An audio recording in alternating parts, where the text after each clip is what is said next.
Bendecido sea el nombre del Señor.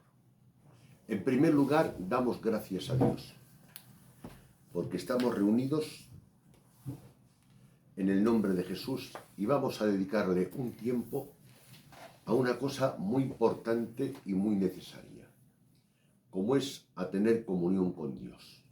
Se tiene comunión con Dios pensando en Dios, orando, cantando, adorando, hablando de Dios. Hay muchas maneras, pero lo importante es tener comunión con Dios, intentar con la gracia de Dios serle agradable. Vamos a abrir la Biblia en Mateo capítulo 5. Y antes quisiera deciros lo siguiente, hermanos, que me ha ocurrido. El Sermón del Monte es uno de los pasajes que, por lo que sea, yo digo que fue de Dios. Dios me ha inclinado muchas veces el corazón a él. El Sermón del Monte lo componen Mateo capítulo 5, Mateo capítulo 6 y Mateo capítulo 7.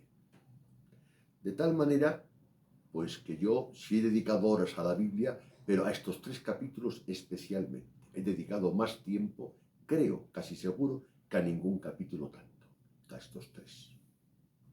De tal manera que tengo un yerno, y que ahora es yerno y hermano en Cristo, el César, que en una librería, no sé cómo se enteró, encontró un libro que ponía el Sermón del Monte.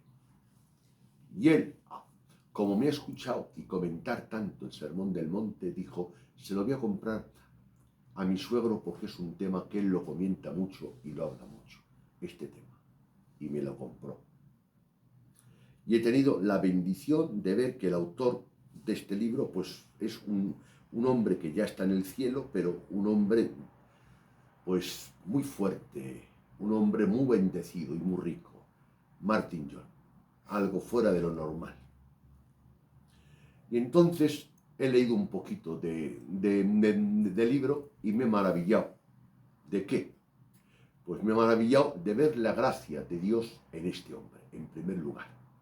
Repito, de ver la gracia de Dios en este hombre.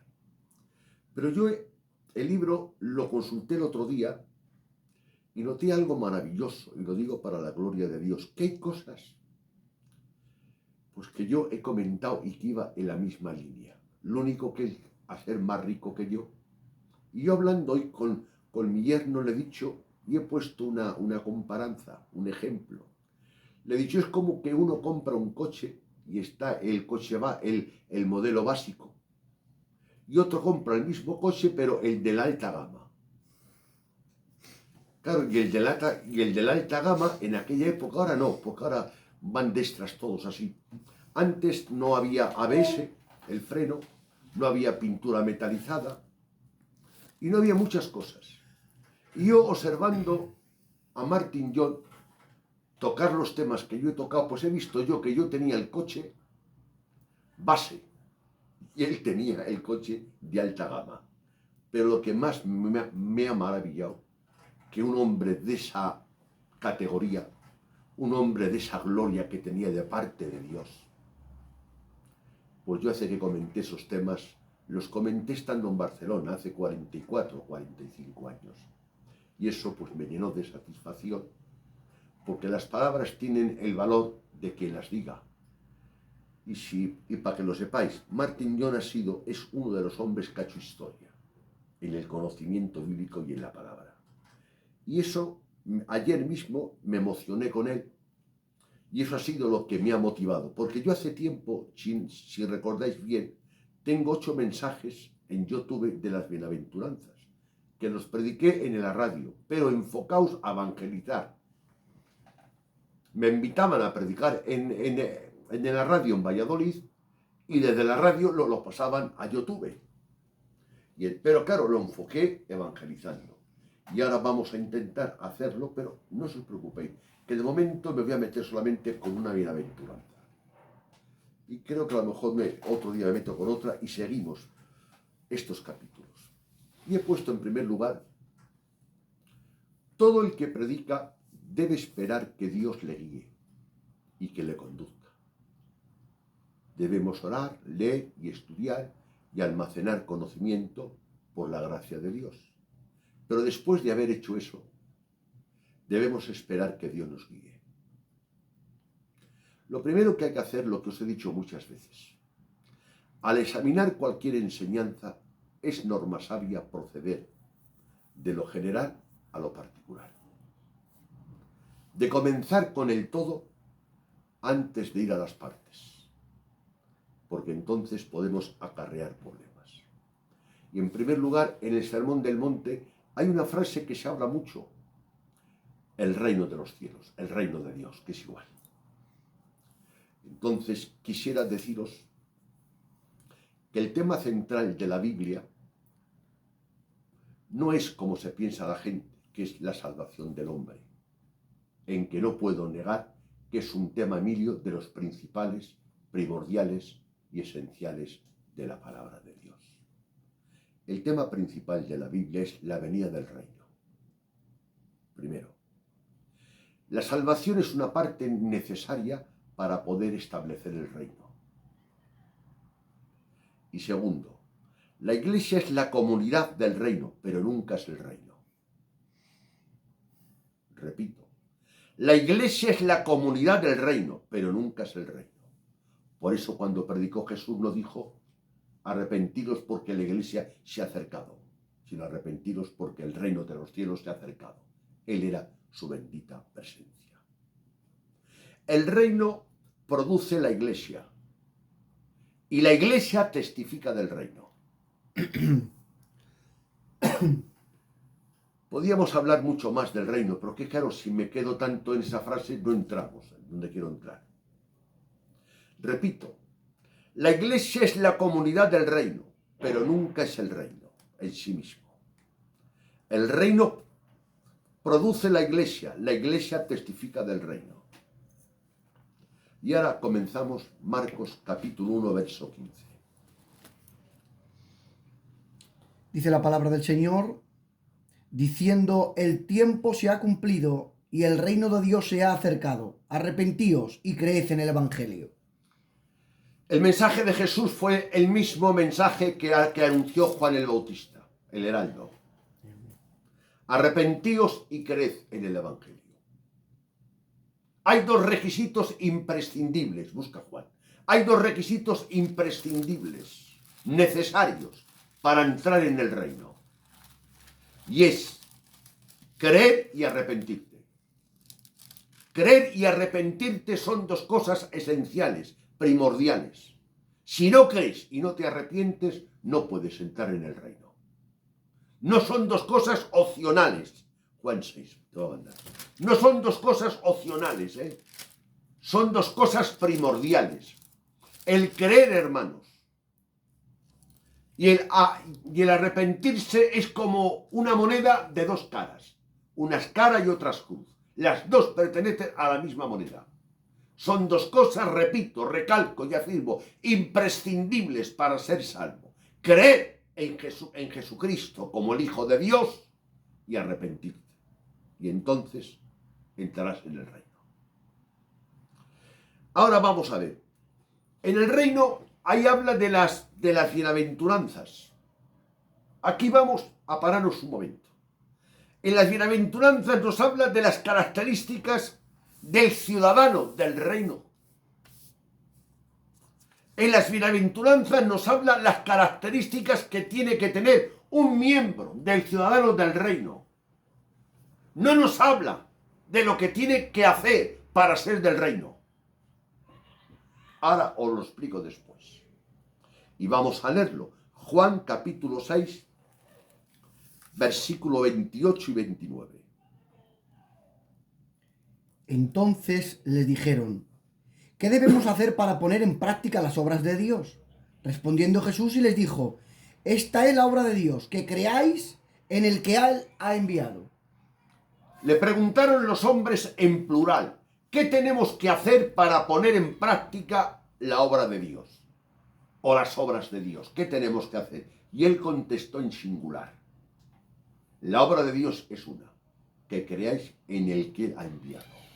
Una, no dio una lista. Entonces, usando este texto dicho por la boca de Jesús, Juan 6, 28 y 29, y usando Marcos 1:15, arrepentíos y creed en el Evangelio, con esto ya eres un miembro del reino. Entonces, las bienaventuranzas es lo que tiene que tener uno que sea del reino. Algunos han pensado que las bienaventuranzas es lo que tengo que hacer para pertenecer al reino. Eso suena a legalismo. Eso es un error teológico, hermanos. Y un error teológico garrafal. Las bienaventuranzas no es un mapa que me guía. Otro error. Las bienaventuranzas es un espejo que me revela lo que tengo que tener y las arrugas que tengo y me tengo que quitar. Y el espejo tiene un trabajo. Y el revelarte, manifestar, que veas lo que tienes que ver. Y el mapa es un guía que te guía lo que tienes y dónde tienes que guiarte. Las bienaventuranzas es imposible que por el esfuerzo humano un hombre las consiga. ¿Sabéis quién tenía todas las bienaventuranzas? La bendita persona de Jesús de Nazaret. Las bienaventuranzas es un paralelo ¿a qué? A los frutos del Espíritu Santo, hermanos. Con otros términos, pero si observáis bien y analizáis bien las bienaventuranzas y Gálatas donde pone los frutos, vais a ver que es un paralelo perfecto. Y el que tenía las bienaventuranzas en su vida y las manifestó en su hablar, en su hacer y en su conducta, creemos que estamos todos de acuerdo. Fue la bendita persona de Cristo. Entonces yo, a creer en Cristo, a recibir a Cristo, los méritos de Cristo me han sido imputados a mí. Y mi pecado han sido imputado a Cristo. Y ahora cuando me ven en Cristo, entonces en mí deben estar las bienaventuranzas. En mi vida. Todo miembro, repito, del reino debe tener en su vida las bienaventuranzas. Ahora, la responsabilidad humana es la siguiente. Nos debemos esforzar, como todo cristiano es santo posicionalmente, pero ahora debemos esforzarnos por la santidad progresiva. Amén. Para que mi conducta guarde una armonía con mi posición. Pero no me he ganado mi posición por medio de mi conducta, sino ya tengo la posición en Cristo. Y teniendo la posición en Cristo, yo, motivado por la posición en Cristo, motivado por la gracia en Cristo, me intento llevar una vida que vaya en consonancia y en armonía con la posición que Dios me ha dado. Alabanzas al Todopoderoso. Y así suena gracia. En otras palabras, hay gente que se esfuerza por ganarse el favor de Dios. Y yo me esfuerzo por vivir en el favor de Dios. Alabanzas al Todopoderoso. Yo a veces he puesto un ejemplo y aquí lo voy a poner otra vez. Hay unos hermanos que me han invitado a una boda de aquí unos días. Y al invitarme a una boda, he venido a casa, se lo contó a mi mujer, y al invitarme a una boda, eso nos ha motivado a mí, a la mujer, conforme nuestras posibilidades, comprarnos ropa. El de la boda nos ha motivado a aseárnoslo con la mejor ropa posible, y si hemos podido, hasta hemos estrenado. La mujer se ha ido hasta la peluquería para estar más guapa para la boda, pero el de la boda nunca nos ha dicho: para invitarte a la boda te tienes que ir a la peluquería. Para invitarte a la boda tienes que vestirte bien. Para invitarte a la boda tienes que comprarte ropa. ¡No! Es que al invitarme a la boda me ha motivado, me ha empujado, me ha animado a quitarme mi ropa sucia y a ponerme ropa limpia. Y cuando Cristo me ha dicho: yo te justifico, yo te perdono, yo te salvo, entonces he dicho: Señor, en gratitud a ti, en respuesta a ti, en que mi obediencia nunca será perfecta, pero con tu gracia intentaré que sea mi obediencia sincera. Y eso es lo que me motiva, no a ganarme el favor de Dios, hermanos, sino a vivir en el favor de Dios. Hay una doctrina por ahí que dice: haré esto, haré esto, haré esto, haré esto, y si haces esto, te conviertes en cristiano. Eso es mentira. Así, claro, mentira. Lo hago porque soy cristiano. A recibir a Cristo, hermanos, he recibido el nuevo nacimiento. A recibir a Cristo he recibido la gracia. A recibir a Cristo he recibido el Espíritu Santo.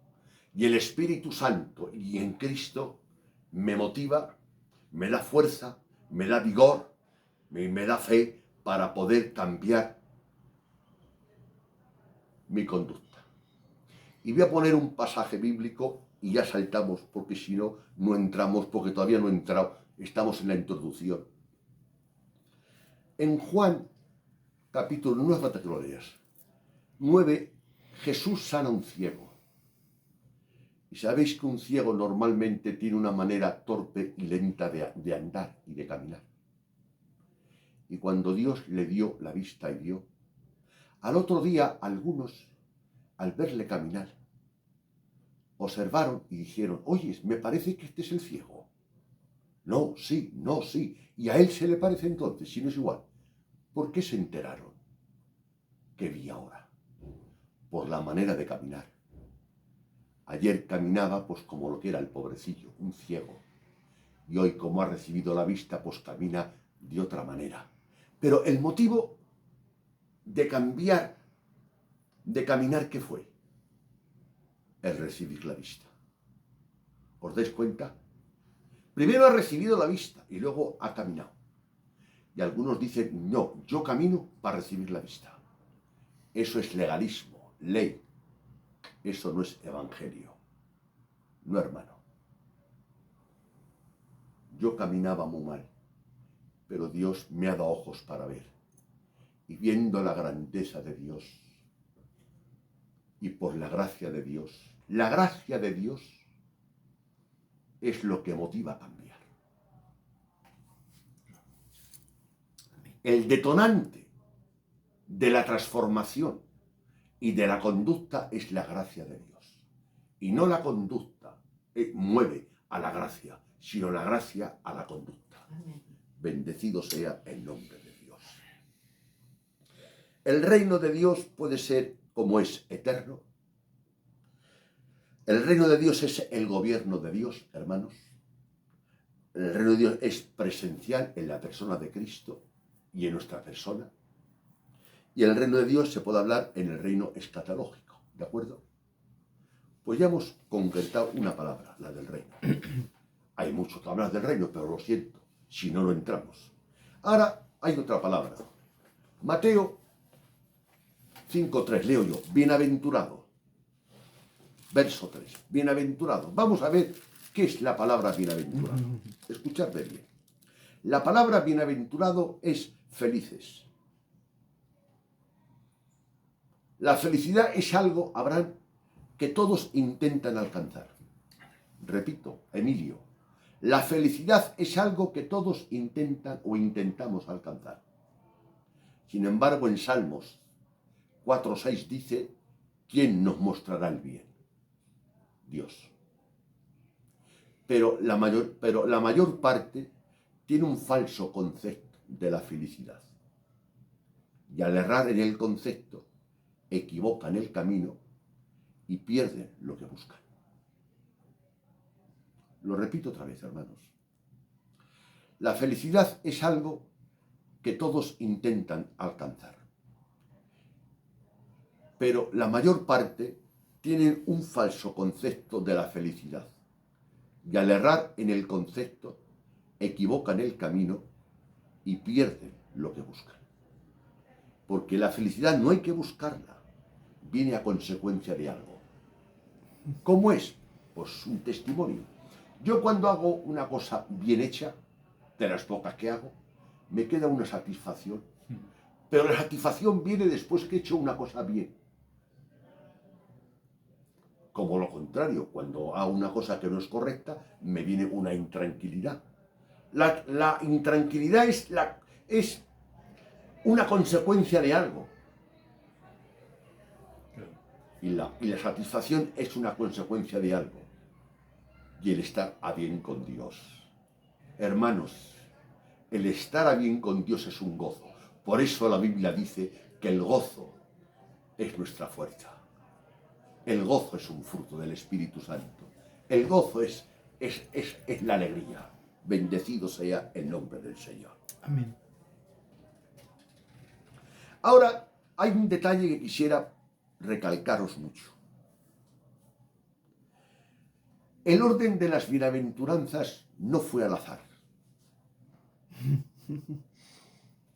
Para tener la segunda, tienes que tener la primera. Para tener la tercera, tienes que tener la segunda. Es como una cadena. Cada una es un eslabón. Y entonces vamos a comenzar por la primera. ¿Por qué? Yo os he dicho antes que hoy hablo de una y otro día a lo mejor hablo de otra. Y ya lo dejamos, porque ya está en YouTube las 8. Pero la primera, el motivo por qué hablo de la primera, es porque creo que todas son importantes. Todas tienen valor. ¿De acuerdo, hermanos? Pero no quisiera ofender ni a Dios, ni a la palabra, ni a vosotros. Pero para mí, en que todas tienen mucha importancia, la más importante es la primera.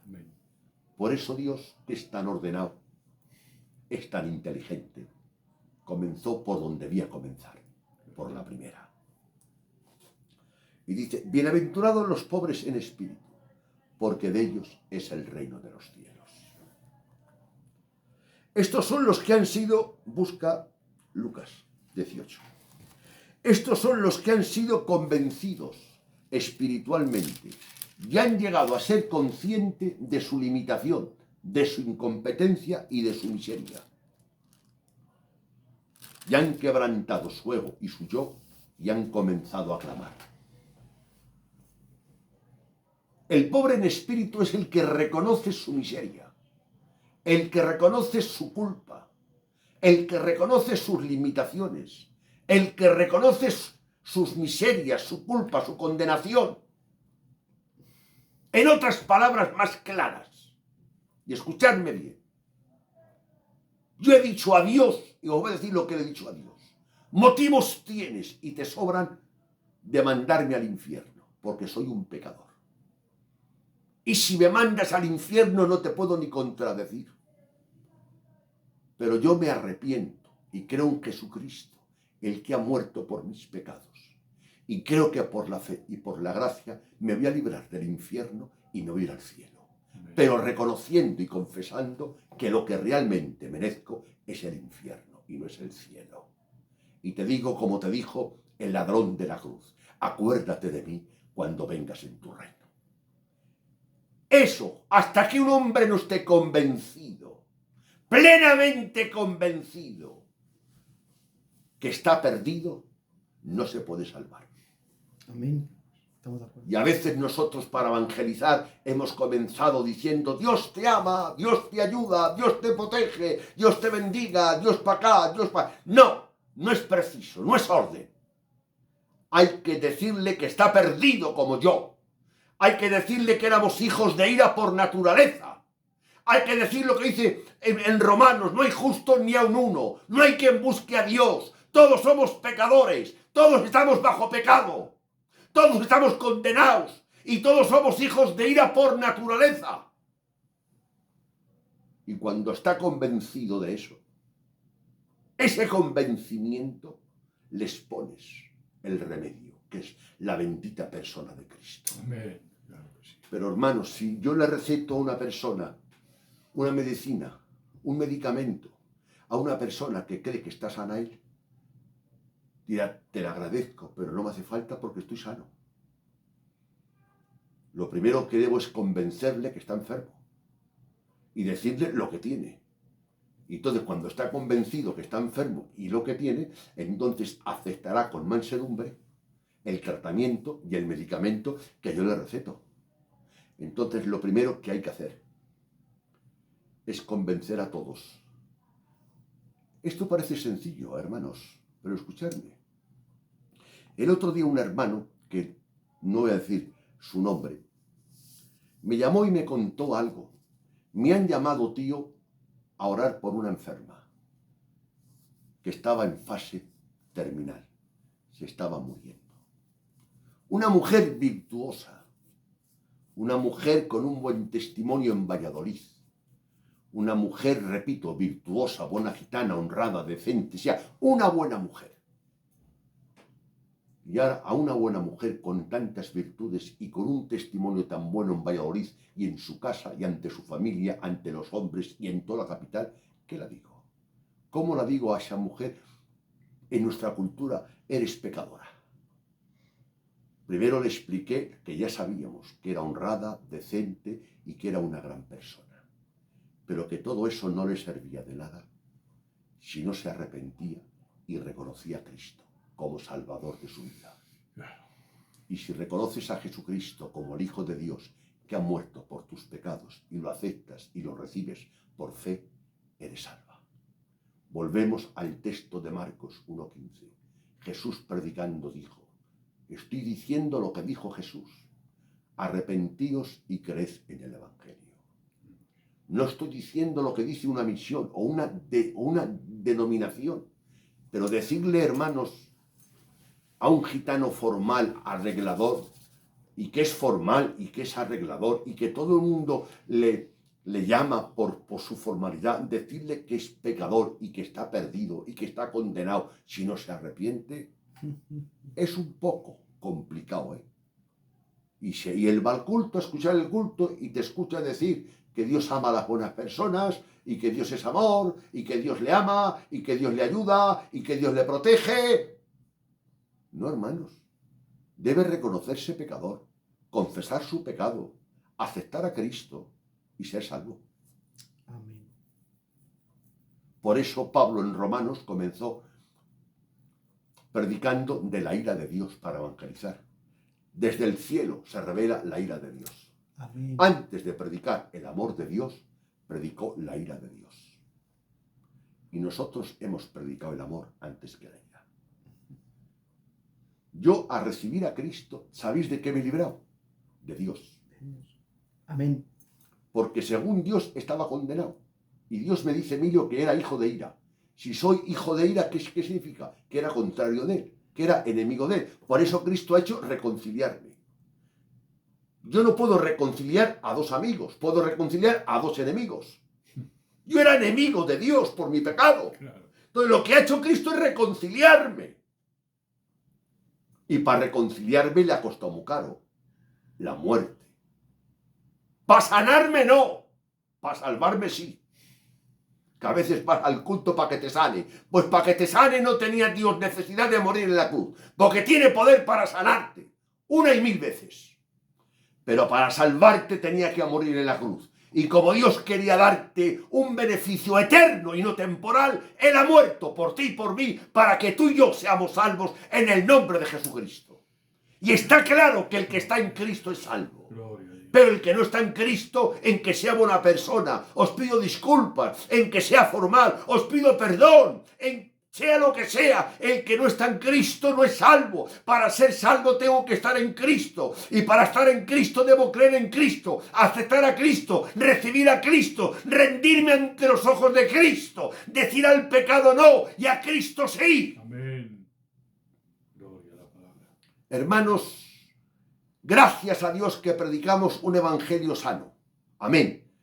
Pero a veces predicamos un evangelio un poco deficiente. No digo insano, cuidado, eso no lo digo yo, ni ahora ni nunca. Seguimos.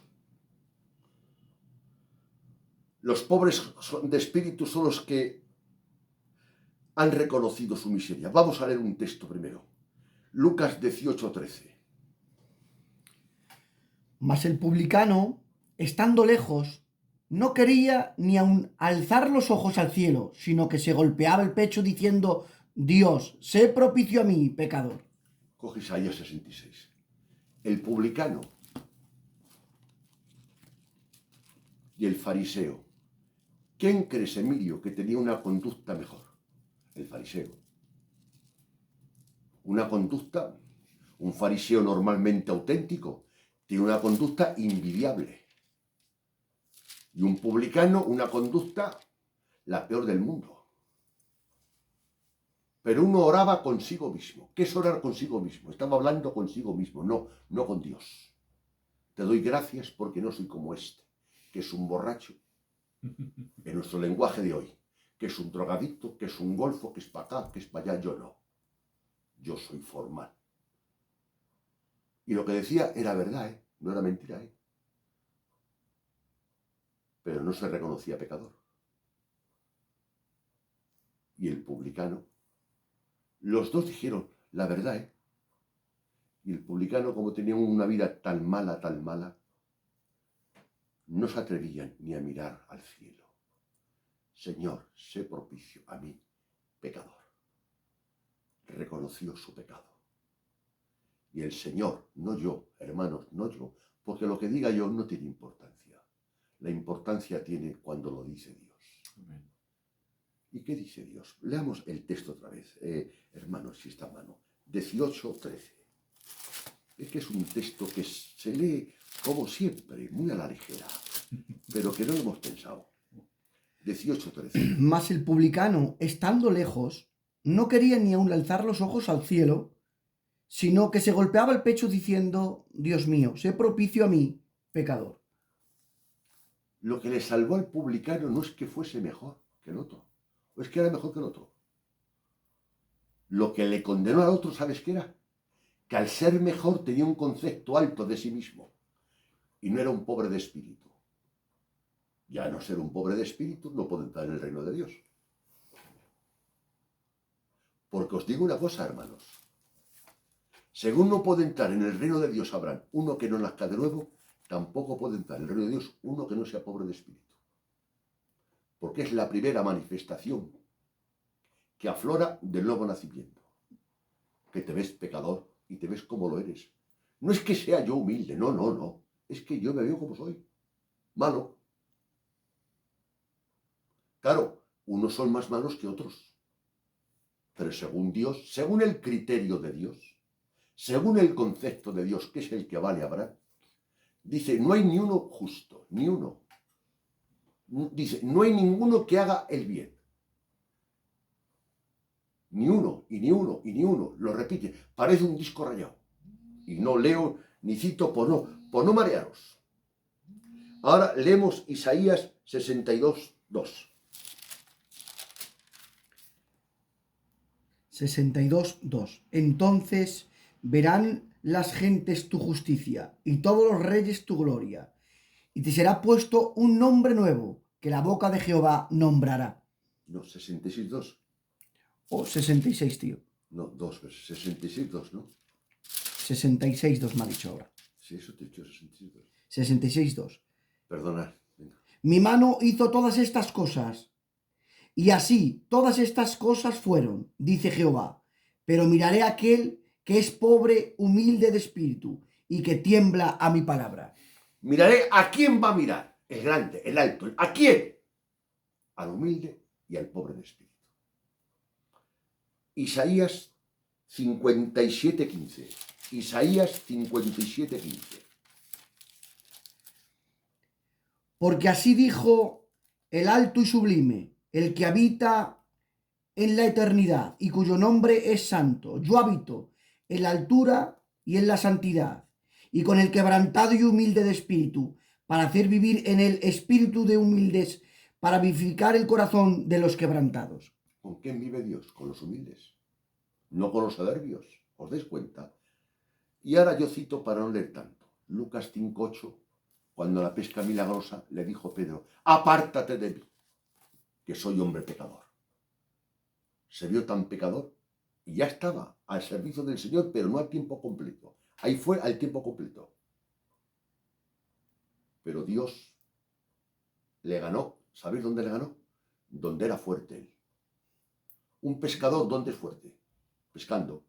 Un carpintero, ¿dónde es fuerte? Haciendo madera, fabricando madera, haciendo mesas. Y cuando vio algo que no era normal, en la carne, Jesús era un carpintero. Y en la carne el que tenía experiencia era Pedro. Le llevó al campo, al terreno de Pedro. Y en el terreno de Pedro Jesús ganó. Eso lo hizo Jesús una vez con Satanás.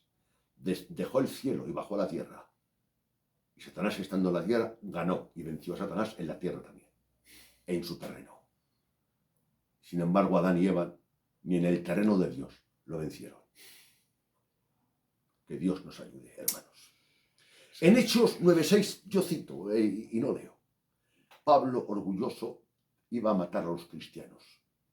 Y una voz, ya sabéis el testimonio, Saulo, Saulo. Y en 9:6, ¿qué dice? Señor,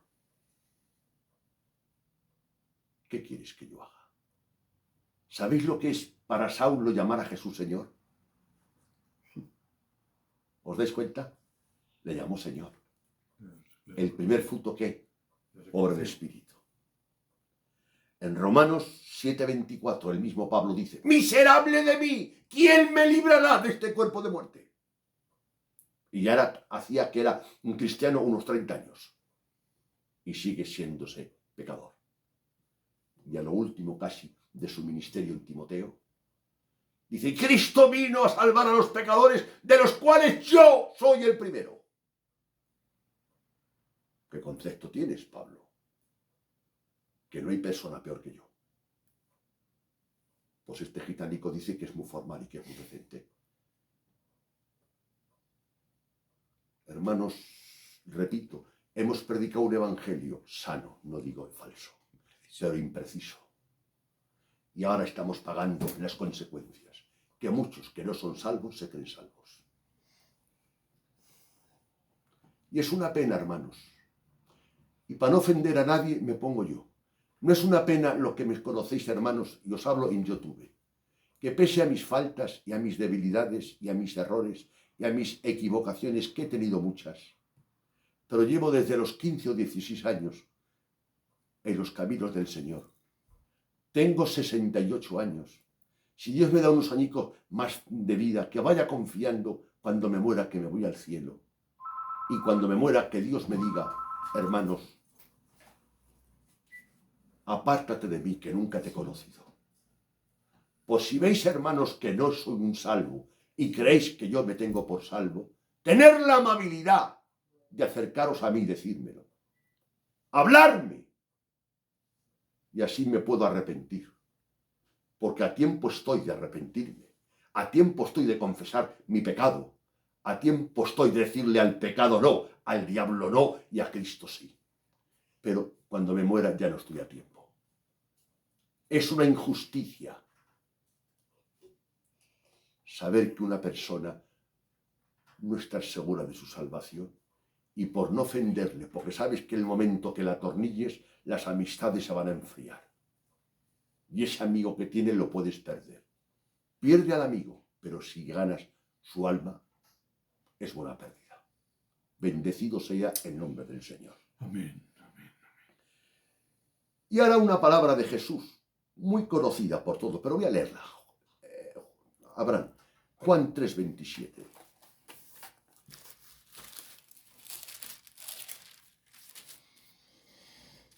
Respondiendo Jesús dijo, no puede el hombre recibir nada si no le fuere dado del cielo. No puede el hombre recibir nada.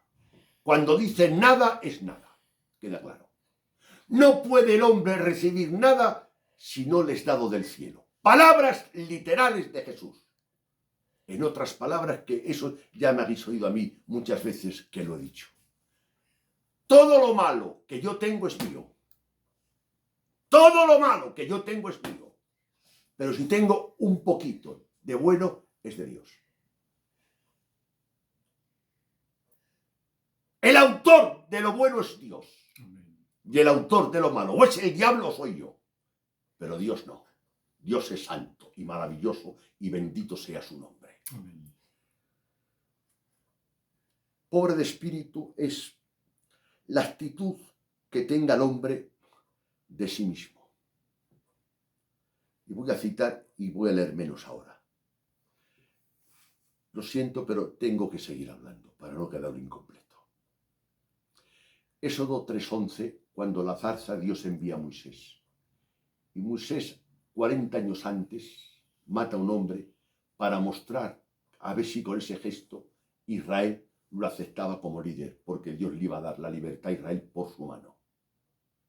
Pero 40 años después que Dios le mandó a la escuela del desierto, cuando Dios le manda, dice Moisés, Señor, ¿quién soy yo para que vaya? Es el concepto que tenía Moisés de sí mismo, 40 años después. En Jueces capítulo 6 habla Dios a Gedeón, yo te mando. Y Gedeón dice, ¿quién soy yo y la casa de mis padres? Si soy el menor de la casa de mi padre. ¿Quién soy yo?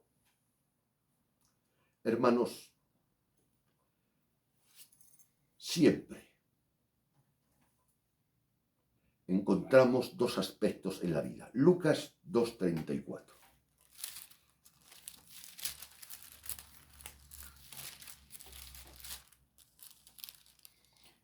Dos 34. Y los bendijo Simeón, y dijo a su madre María, he aquí, este está puesto para caída y para levantamiento de muchos en Israel, y para señal Que será contradicho. Hablando Simeón, un hombre piadoso y temeroso, le dijo a María y a José, hablando de la bendita persona de Jesús, este está puesto para caída y levantamiento. Respetemos el orden. Respetemos el orden. Nunca se ha dicho para levantamiento en el número 1. Para caída. ¿De qué caída? De su orgullo, de su vanidad, de su pecado, de su ego. Para caída y para levantamiento. No puedes decir ni predicar, Dios te va a levantar. No. Dios lo va a tirar, le va a hundir, le va a destrozar, hasta que esté convencido que no es nada y que es pecador. Y el que hablaba era un hombre de Dios muy bueno, era un hombre piadoso y temeroso, Simeón. Dice, este está puesto. ¿Quién está? Cristo. ¿Pero qué dice? Sí, la bendita persona de Cristo está puesta para hacerme tirar del caballo como a Saulo, para hacerme besar la tierra y convencerme de lo miserable que soy. Y cuando me ha golpeado y me ha convencido de lo miserable y de lo pecador y de lo malo que soy, le digo, ser propicio a mi pecador. Y es cuando me levanta. Porque Dios resiste a los soberbios y da gracia a los humildes. Siempre encontraremos dos etapas. Un derribar y un levantar. Antes de la conversión viene la convicción, ¿sí o no? Amén. Antes de la conversión, ¿qué viene? La convicción. Pero ahí, vamos a ver, hermanos. Yo pensaba al principio que Dios usaba a los predicadores para convencer. No, es incierto. Dios usa a un predicador para que dé una información. Y si Dios interviene en la información que das, se convierte. Por eso dice la Biblia que cuando Pablo predicaba un mensaje maravilloso, porque tenía que predicar muy bien Pablo. Cuando Pablo predicaba, dice que una mujer llamada Lidia, Dios le abrió el corazón, Emilio, para que estuviese atenta a lo que Pablo estaba enseñando. Por eso algunas veces yo he predicado a gente. ¿Y sabéis qué me ha pasado? No he visto fruto ninguno. El 80%. Y a lo mejor, o el 90%. Mis derrotas han sido superiores a mis victorias. Y hay un 10% que he hablado de Dios, se ha quebrantado y se han convertido. Y he preguntado, Señor, el mensaje lo he dado a ese y a ese. Y Dios me ha dicho, se ha convertido cuando yo he intervenido. Hay dos llamamientos, el general o el externo, que es por medio del Evangelio, y el interno o el eficaz, que es cuando el Espíritu Santo interviene y usa la información que tú das. Por eso yo he dicho a mi hermano Abraham muchas veces, yo te puedo enseñar conceptos, Pero si el Espíritu Santo interviene, los conceptos los va a convertir a ti en principios. Yo no soy capaz de enseñarte principios, sino conceptos bíblicos. Y si Dios interviene, los conceptos se van a convertir en principios. Pero tiene que intervenir Dios. Y podríamos hablar tanto. Voy a ir un poco más rápido porque ya llevo casi 40 minutos, ya los hermanos, largo. En 1 Corintios 2:3 dice Pablo que estuvo en Corintios con mucha debilidad, con mucho temor y con mucho temblor. 1 Corintios capítulo 2, verso 3. Un Pablo que creo que tenía bastante respaldo, hermano, y tenía un ministerio bastante visible y reconocido. Y dice que dice, cuando fui a vosotros, fui ¿cómo? Con debilidad. Y no dice con temor, con mucho temor. Y mucho es lo contrario a poco, Emilio. Y temblor. ¿Por qué? Y en la segunda carta a Corintios 2:16 dice el motivo. Porque ¿quién es suficiente? ¿Quién es suficiente, señores? Gloria. ¿Quién es suficiente para predicar a un valle de huesos secos y que el valle de los huesos secos resucite? ¿Quién es suficiente? Nadie, Pablo. Nada más que Dios. Por eso le dijo Dios a Ezequiel, ¿vivirán estos huesos? Tú lo sabes todo. Nosotros hablaremos de Dios con nobleza, con verdad, con pureza. Y como solemos decir nosotros, con el corazón en la mano. Pero después habrá que rogar a Dios que intervenga. Y si interviene, habrá fruto. Y si no interviene, señores, antes de empezar, vuestro hermano Machaco ha terminado, antes de empezar. Bendecido sea Dios. Hermanos, Pablo dice también, madre mía, Isaías cuando vio la visión de Dios, ¿qué dice? ¡Ay de mí, que soy pecador! ¿Pero qué dices, Isaías, si eres el profeta del pueblo? ¡Ay de mí, que soy pecador! ¿Pero por qué dices el impacto que le hizo? Los que no son pobres de espíritu es porque todavía no han visto al Señor.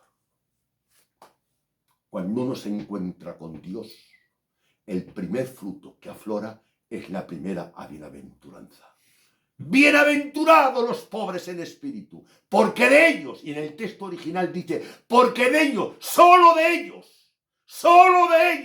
es el reino de los cielos. Gloria a Dios. Si cogéis el texto original, no dice de ellos, dice solo de ellos. O sea que si no eres pobre en espíritu, no eres salvo, ni has nacido de nuevo. Y si Pablo fue con debilidad, con temor y con temblor, pero a la misma vez lleno del Espíritu Santo. Oh, Dios. Cuidado, no confundamos la humildad con la timidez y el temor reverente de Dios con la cobardía. Porque si había un hombre valiente era Pablo, pero era una valentía que nacía del celo de Dios y de las cosas de Dios. Y si queremos seguir, que voy a zanjar, podemos mirar aquí en hermanos. Pues vamos a terminar por donde hay que terminar. Por Jesús. Aprender de mí, que soy manso y humilde de corazón, y hallaréis descanso para vuestras almas. El manso es humilde, y el humilde es pobre de espíritu. Y hay un texto en que no, 14:10, tengo que leerlo, ¿no? Sí, 14:10, tengo que leerlo. Juan 14:10. Y dejo algunas cosas en el tintero y ya luego lo cerramos, hermanos. Juan 14:10. ¿No creéis que yo soy en el Padre y el Padre en mí? Las palabras que yo hablo no las hablo por mi propia cuenta, sino que el Padre que mora en mí, Él hace las obras. No hablo por mi propia cuenta. Jesús, la segunda persona de la Trinidad, el Dios hecho hombre, te dice a ti, Abraham, y a mí, yo no hablo por mi propia cuenta. Y en Juan 5:19, y ya terminamos. Ahora sí que terminamos. Cierro esto porque si no, no termino. Juan 5:19. Respondió entonces Jesús y les dijo, de cierto os digo, no puede el Hijo hacer nada por sí mismo, sino lo que ve hacer al Padre. Dios mío, dependía del Padre. Ese fue el ejemplo. Siendo Dios, se hizo hombre. Y en la condición de hombre se humilló. Y dijo él, aquí habla Abraham, el Dios hecho hombre. No puede el hombre hacer nada por sí mismo. No puedo. ¿Qué le dices tú? ¿Que sí puedes? Pues dile tú a Jesús que tú sí puedes en que él no pueda. Y te digo que Dios te perdone entonces. No puede el hombre, no puedo. ¿Lo dice el texto? Léelo otra vez, dale favor. Sí. Y ya lo acabamos. Respondió entonces Jesús y les dijo, de cierto os digo, no puede el Hijo hacer nada por sí mismo, sino lo que ve hacer al Padre, porque todo lo que el Padre hace, también hace él igualmente. Y eso lo dijo, señores, el Dios hecho hombre. Y terminamos donde hemos empezado. Mateo 5:3. Bienaventurados los pobres en espíritu, porque de ellos es el reino de los cielos. Que Dios os bendiga mucho a todos.